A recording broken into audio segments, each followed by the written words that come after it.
Hello po mga kamoy-moy, ako po ang inyong Hong Kongers TV. Welcome po sa aking maliit na channel. Kagaya po ng unang vlog natin,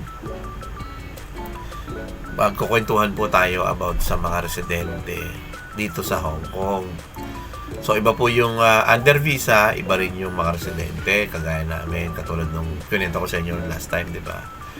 So ngayon papakita ko sa inyo yung ibang trabaho na ginagawa ko para ganun pala, pwede palang gawin yun, pwede pala maging trabaho yun.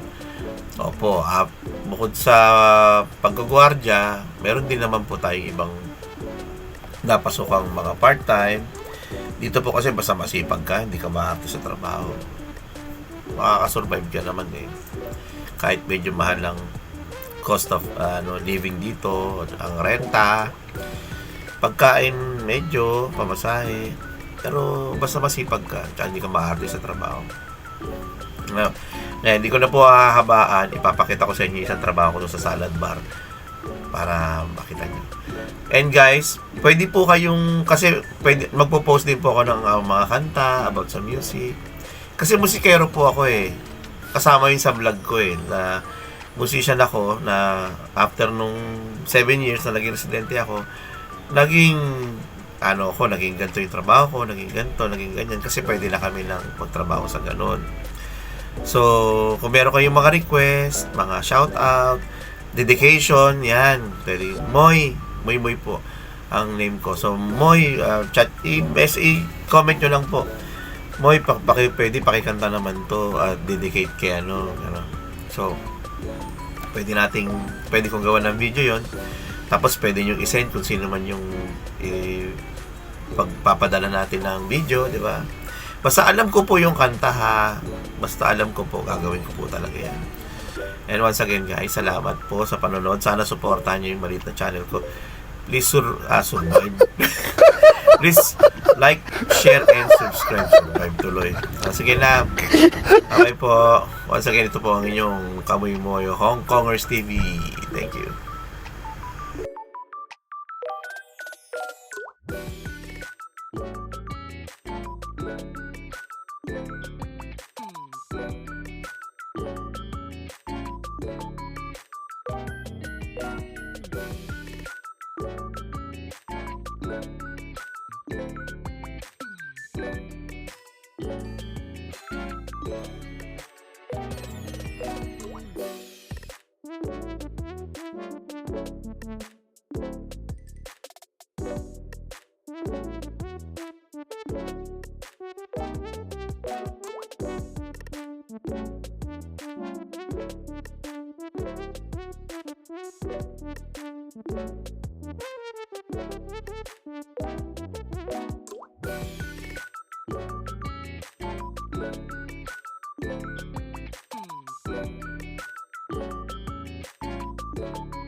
You